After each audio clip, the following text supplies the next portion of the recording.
Role. Well फिरोजा, मतलब किस तरह से देखते हैं आप अपने जर्नी को यहाँ तक एविक्शन होना इतने वक्त के बाद? Was it fair for you? किस तरह से अपने एविक्शन को आप देखते हैं? और आप खुश हो फाइनली आप बाहर आ गए हो?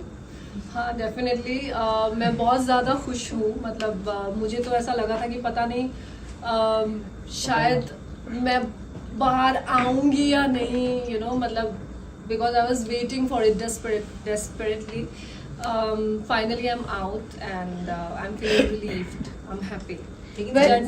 जर्नी मतलब ऐसा था कि बहुत ही पहले ऐसा था कि बम्पी रोड और फिर बीच में वो स्मूथ हो गया, फिर वापस से बम्पी रोड में आ गई, तो ऐसा उतार चढ़ाव रहा है काफ़ी, but still I am grateful for this journey. Well जिस तरह से कहा जा रहा था कि मतलब काफी बिग बॉस के घर वालों को भी ये क्यूरियोसिटी थी, बार बार आपको पूछा जा रहा था, तो हम भी जरूर पूछना है कि एग्जैक्टली अभिषेक के साथ इक्वेशन होना, वाज इट फॉर गेम और वाज इट फॉर रियल? उसके बारे में अगर आप कुछ क्लियर कर दे चीजें। नहीं, it was not for game. It was not for game. Definitely it was not for game. अगर वो गेम के लिए होता तो शायद वो दिख जाता।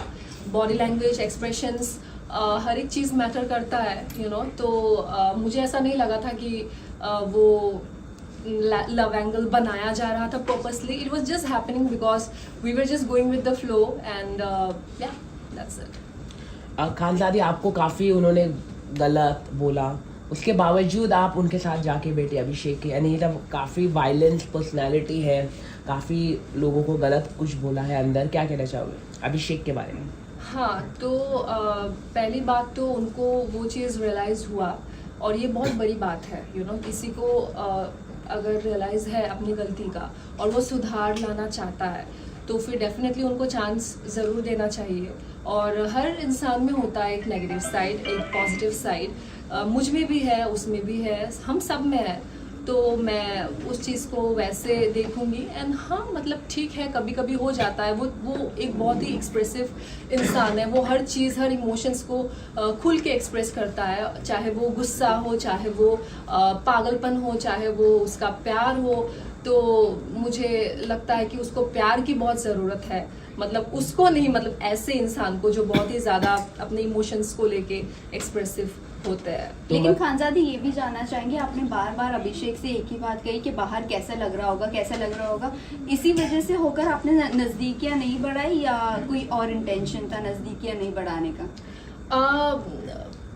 पता नहीं, मतलब मैं बहुत ज़्यादा कॉन्शियस हो गई थी क्योंकि मुझे भी नहीं पता था कि मैं कहाँ जा रही थी. एक तो मैं बहुत ही डिस्टर्ब थी अपना मेंटल हेल्थ को लेके, और फिर लोगों ने भी बहुत बड़ा मुद्दा बना दिया था मुझे और अभिषेक को लेके, तो वो सारी बातें मुझसे नहीं सुनी जा रही थी. इसीलिए मतलब मैं कॉन्शियस थी कि पता नहीं वो क्या लग रहा होगा बाहर, मतलब मेरी फैमिली भी है, पता नहीं वो क्या सोच रहे होंगे, मैं नेगेटिव लग रही हूँ या पॉजिटिव लग रही हूँ, तो मैं पूछती रहती थी कि कैसा दिख रहा होगा.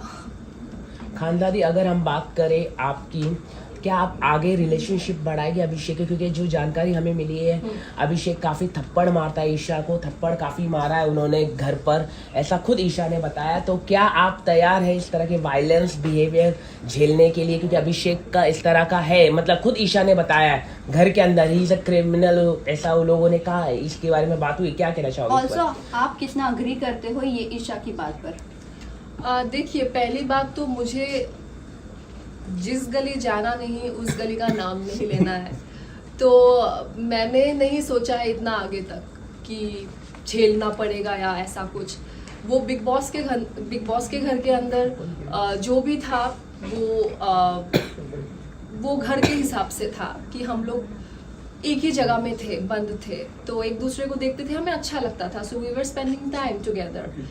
मैंने कुछ सोच के नहीं रखा है कि उसको मुझे झेलना पड़ेगा या फिर मैं डेट करूंगी या फिर जो भी उसका है. डेफिनेटली किसी को अगर मैं डेट करना चाहूंगी देन आई मेक श्योर कि उस इंसान को मैं अच्छे से जानूं. और ये इतनी छोटी बात नहीं है कि आप बस ये 1-2 महीने में किसी को जान गए हो, ऐसा.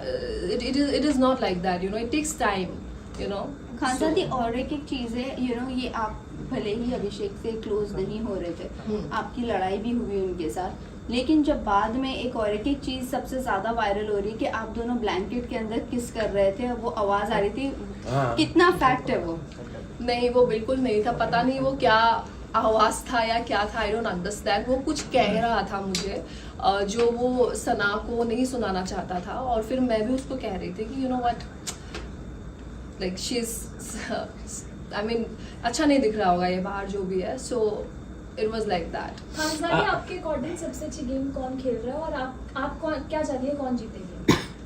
मैं चाहती हूँ कि ये जो गेम है बहुत ही अच्छे से, बहुत ही शिद्दत से मुनावर, अभिषेक एंड अंकिता जी, क्योंकि ये लोग काफ़ी पैशनेट है, काफ़ी डेस्परेट है और काफ़ी डेडिकेटेड है इस चीज़ को लेके। सो आई थिंक कि जो लोग अपना 100% दे रहे हैं उन्हीं को ही आगे बढ़ना चाहिए, और वो ये तीनों ही है मेरे बस हिसाब से। मुनव्वर की बात करें तो स्टार्टिंग में आपका बॉन्ड मुनव्वर के साथ अच्छा था, ऐसा क्या हुआ जिसके बाद आपका बॉन्ड मुनव्वर के साथ खराब हो गया?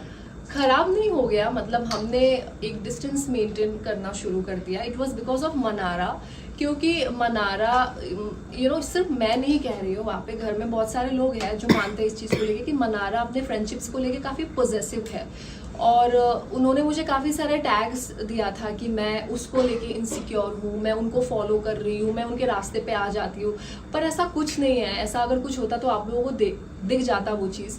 तो उसकी जो गलत फहमी है उसको दूर करने के लिए मैं खुद ही दूर हो गई, मतलब जिन लोगों के साथ में वो क्लोज थी। वेल मनारा की अगर बात करें तो जब इनिशियल डेज में आप रात में जब भड़क जाती थी, जो अंकिता भी बोलती कि रात में ड्रामा शुरू होता है, उस वक्त मनारा ने एक कमेंट किया था that you are not normal, वो भी अभिषेक और ईशा के साथ बैठकर। सो क्या कहना चाहोगे आप इस बात पर? सभी भड़क जाते हैं, वहाँ पे कोई दिन नहीं होता, रात नहीं होता। एक तो हमें समय का पता ही नहीं है क्योंकि बिग बॉस के घर में घड़ी भी नहीं है, तो लेकिन इतना पता है कि हर घड़ी बदलता रहता है, लोग भी बदलते रहते हैं, तो वो उनकी सोच है मुझे लेके, और ठीक है, सबका अपना अपना सोच है।